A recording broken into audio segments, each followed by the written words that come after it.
Any questions, please? Mr. President, you posted earlier today. Yeah, please. Mr. President, this is a major campaign promise that you made. It was a big hot topic towards the end of the election. You're delivering on that again. I actually had a question for Secretary Kennedy or Dr. Heidi. Dr. Heidi, you said something that I thought was really important. You talked about how this coverage option, this benefit option, gives companies the maximum flexibility to design benefits consistent to their values. I was wondering if either you or the President could expand on that and talk about why that's an important thing to understand about this program. Yes. Thank you. It's a great question. We think that employers are best situated to know what them and their employees want to contribute to in relation to their benefits. So employers are going to be able to decide how to cover the root causes of infertility, things like obesity, metabolic health, and other things that are impacting infertility. And also, if they want to encourage their employees to see certain types of doctors, and they can work with providers that are identifying the highest quality fertility providers. And so it puts them in the driver's seat, and our view is that we want employers to be the ones that can make those decisions, not the government. Thank you. All right. That's a good answer. Yeah, it was. That's a very good answer. Yeah, please, go Mr. ahead. President. Mr. President, previously you did not seem to be bothered regarding Hamas cracking down on what you called gangs, actually, What? a couple of gangs. And today you issued a threat against Hamas on Truth Social. What has changed? And what was since then? said? Go ahead. You said if they continue keep killing innocents in Gaza, that if that continues, the United States I will know go I after issued a them. strong statement. That's right. But they used to be gangs, and now you're saying innocents. What made you think they're innocents now? Well, I'm looking at what's happening, and that wasn't the deal that was made, and we'll see what happens. It's calmed down. It's a tough neighborhood. We know that. We have a commitment from them, and I assume they're going to honor that commitment. I hope they do. And I understand they brought back some additional bodies today. It's a rough deal when you think of it, right? Very rough. We have our hostages back completely. We were very lucky with that. But it's a tough situation. They brought back bodies today, as you probably know. But they also said they're going to behave. We're going to find out if they behave. If they behave good, if they don't behave, we'll take care of it. Yeah, please. Following up on that, when you I didn't said say you. Mr. President, You you CNN said- fake news. Go You ahead. said in your post that if they kept killing people in Gaza, we would have no choice but to go in and kill them. So do you mean U.S. forces would go in and take out Hamas? No, I didn't say who would go in, but somebody will go in. It's not going to be us. We won't have to. There are people very close, very nearby that will go in. They'll do the trick very easily, but under our auspices.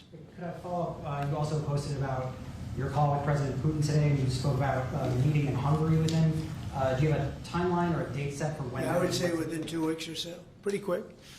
Marco Rubio is going to be meeting with his counterpart, as you know, Lavrov, and they'll be meeting pretty soon. They're going to set up a time and a place very shortly. Maybe it's already set up. They've already spoken. And I thought it was a very good phone call. I thought very productive. But I'll be meeting with President Putin, and we'll make a determination. Tomorrow I'm meeting with President Zelensky, and I'll be telling him about the call. I mean, we have a problem. They don't get along too well, those two, and it's sometimes tough to have meetings, so we may do something where we're separate but equal. We'll meet and talk parties, but this is a terrible relationship the two of them have, and it's one of those things. I've seen things that nobody would believe, but this is one of them. So we're going to be meeting in Hungary. Viktor Orban is going to be hosting, and it's really something that's time. Last week, over 7,000 people were killed. That's ridiculous. And you know, it doesn't affect our country. We're not losing people. We're not losing Bobby. We're not losing Americans, but they're losing Russians, Ukrainians, mostly soldiers, for the most part, soldiers. And we think we're going to get it. We hope we're going to get it stopped. I thought this would be, because of my relationship with President Putin, I thought this would be very quick. And it's turned out to be, who would think I did Middle East before I did this? We did a total of 8 now, 7 and now 8. And we're going to make this number 9. Why do you think a second Yeah, meeting please. with So you said, you posted that there was great progress. Can you tell us a little bit about that? Was it a shift in Putin's tone? Was it something new he told you? Did he give you any message to give You're talking about the whole... President Zelensky tomorrow? It just seems to me that, look, it's only a field. That's all I've done in my whole life. I've made deals. I know about deals. I do it well. I don't think any president's ever ended a war, frankly. One war, I did 8 of them, Maria, right? And but I don't know, did Bush ever end? Do you think Biden ended a war? Biden started wars because he was stupid. But do you think Biden ended any wars? No. I don't know of anybody that ended wars. I ended 8 of them. Now it's going to be 9. I think we're going to have this one done hopefully soon. But I'll be meeting him probably over the next 2 weeks. First, Marco is going to be meeting. And the vice president, as you know, is very much involved. The whole team is involved. Steve Witkoff will be involved.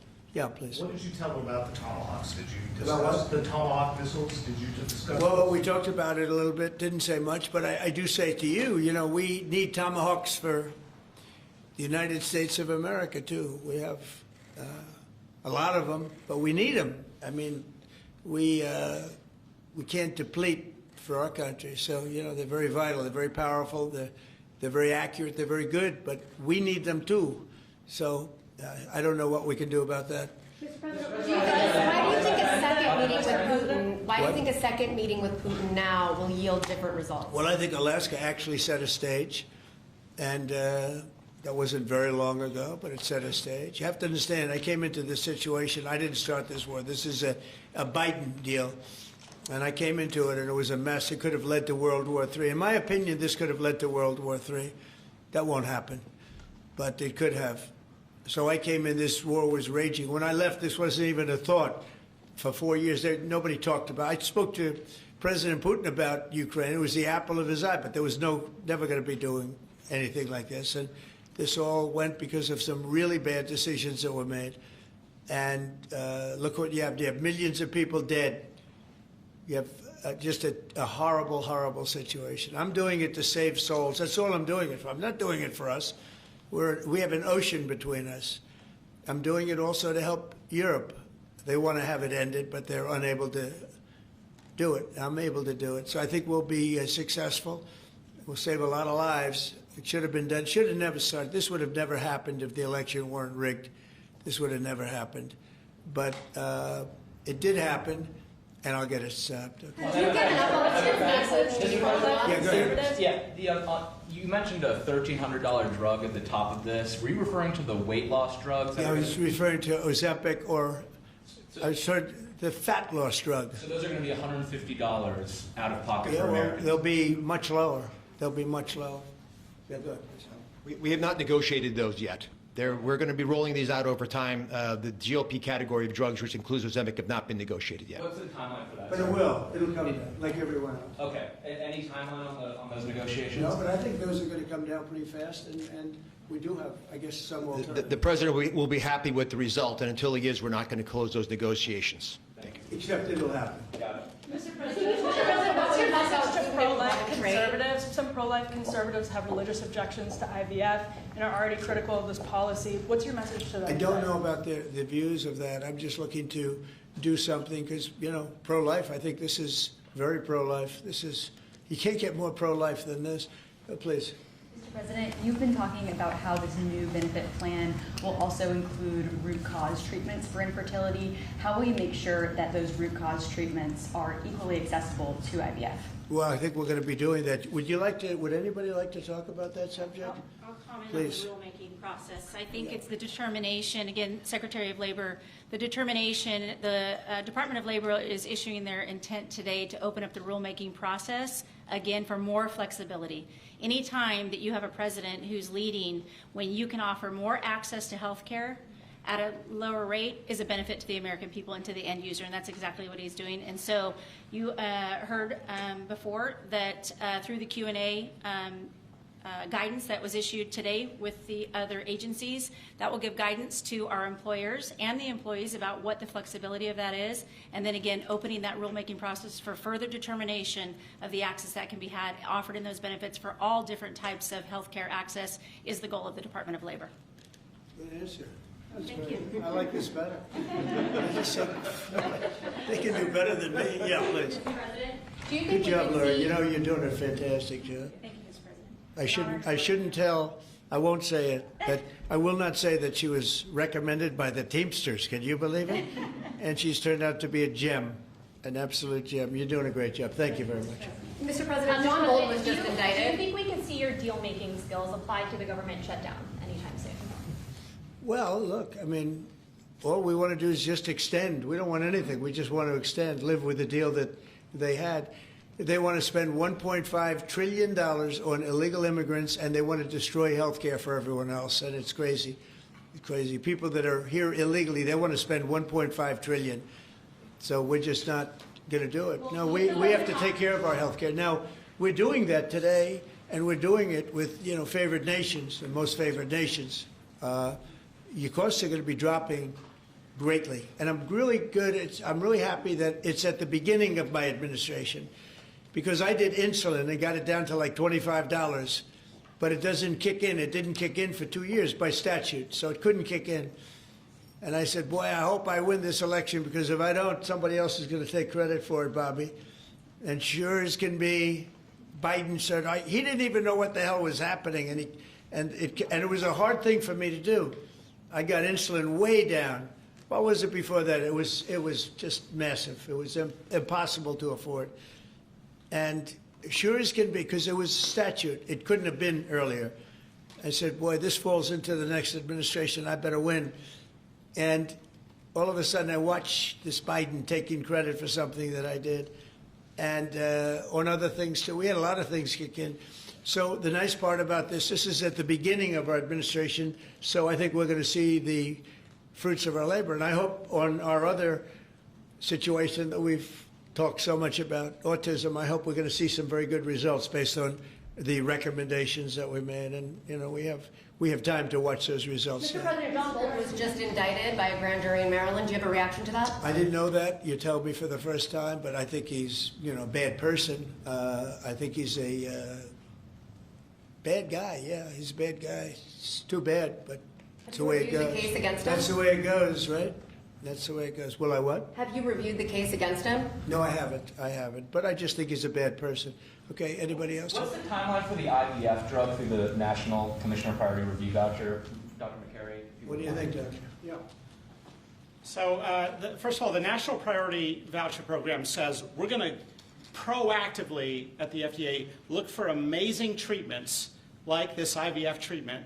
We're going to reach out to the companies, and if it's in line with the president's national priorities, we're going to put those drugs at the front of the line and get a decision out in weeks instead of a year. And so today we announced 9 drugs that are going to be recipients. These are products where the manufacturing is going to be in the United States, or it's meeting a large unmet public health need, like a diabetes drug we announced today, or it is a product where you're going to see an affordability phenomena because the prices are getting equalized in line with the president's most favored nation status goal.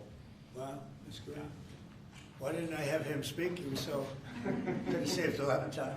Thanks, Mandy. I'm not surprised. Yeah, please. Yes, thank you, President. So Senate Majority Leader John Thune today said he'd like to proceed with the bill which would put sanctions on Russia. What's your thought on that? Well, we're going to see. He doesn't know about the call yet. I'm going to speak to him later. And it was subject to what I wanted to do. And so we'll see what happens. We may have, this may be such a productive call that we're going to end up, we want to get peace. We want to stop the killing. 7,000 people a week. Can you believe it? We want to stop the killing. So I'm going to speak to him and the speaker, Mike Johnson. I'll speak to them a little bit later, and I'll tell them about this, and we'll make the right determination. I'm not against anything. I'm just saying it may not be perfect timing. It could happen in a week or two, but it's at my option, as you know. Right, but did President Putin try to dissuade you from selling Tomahawk missiles. Well, of course, what do you think he's going to say? Please sell Tomahawks? But Is he going to say, please sell those Tomahawks? I really appreciate it. I did actually say, would you mind if I gave a couple of thousand Tomahawks to your opposition? I did say that to him. I said it just that way. He didn't like the idea. He really didn't like the idea. No, I said it that way. You have to be a little bit lighthearted sometimes, but no, he doesn't want Tomahawk. Tomahawk is a vicious weapon.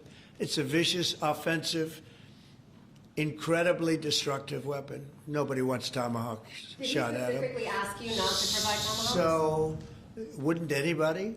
I mean, it's been in the news. Who wouldn't do that? CNN. Who wouldn't do that? You know? Do you think he's going to say, "I'd love to have Tomahawk sent my way"? I don't think so. Maria, we have one of the great stars of television here, and she's an incredible person, and she's just an amazing woman who she got it all right. She got the Russia hoax right. She got everything. Would you have a question? Yes, Mr. President. I would ask you why this was so important to you, IVF, and why was autism so important to you? What are you trying to achieve? Well, autism is like a whole different thing. When you look at it was 1 in 20,000.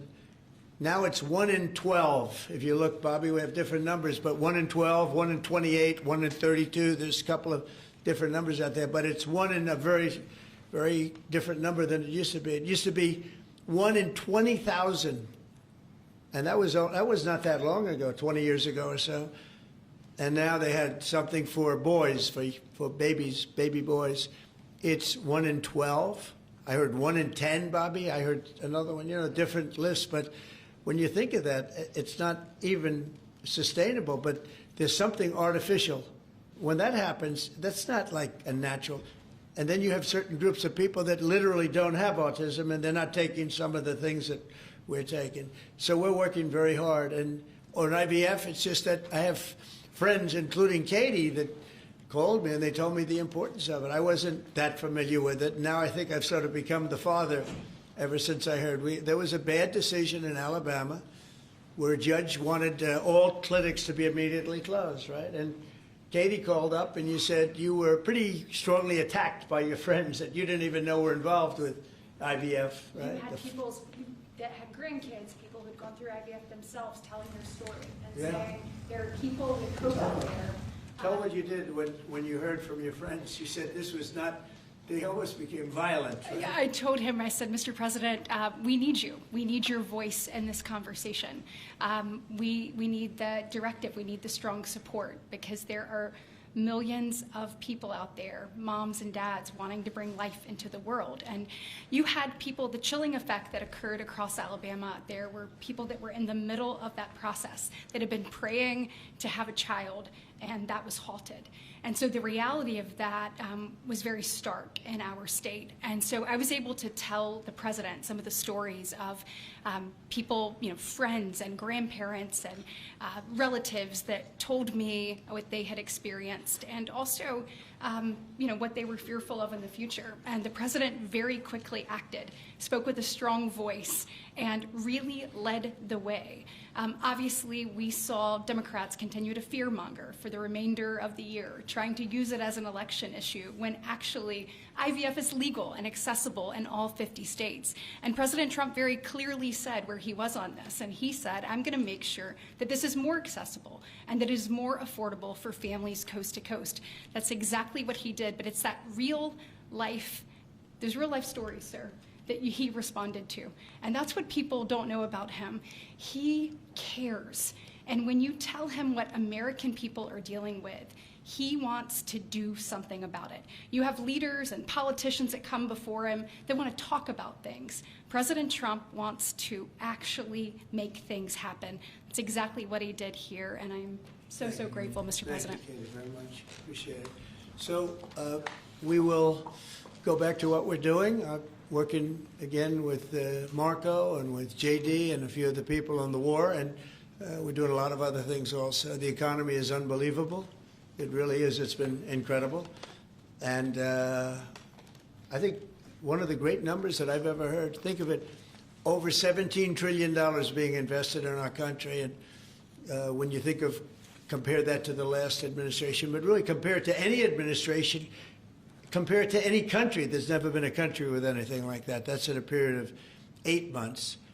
And we've already broken every record possible. There's never anything even close. So we'll go back to all of that. Prices are down. Oil is down. We're down $58 a barrel. We're going to be hitting $2 for gasoline. I think we're going to be at $2. And the previous administration, they were at $4 and $5. They were going up much higher. And then they swung back into my things, but they didn't swing back properly. They were very, very late. They really blew it. We had it really going in the right direction. They came and took everything out, and it's incredible. I'll never forget. They lost control of the price of gasoline, of oil. They totally lost control, Howard, and then they went back immediately. Well, let's go back to Trump. But by that time, it was too late, and they didn't go back because the leases and everything else. They didn't do what they had to do. They wouldn't know. They really didn't know how to. But we could be hitting close to $2 a gallon. I'd love to break it if we could, but we could be. And when that comes down, everything else has been coming down. Groceries are down. The price of things are down. And honestly, the simplicity is if you can get oil down, it's such a big category, everything follows. So just about everything follows. And we are working on beef. And I think we have a deal on beef that's going to bring the price of beef. That would be the one product that we would say is a little bit higher than we want it, maybe higher than we want it. And that's going to be coming down pretty soon, too. We did something. We worked our magic. But groceries are down, and energy is down, electricity is way down. We have the prices coming down for people. They were abused for 4 years by the Biden administration. Thank you very much, everybody. We'll see you soon. Thank you. Changes to the IRS. Thank you, Fred. Let's go. Right on, you guys.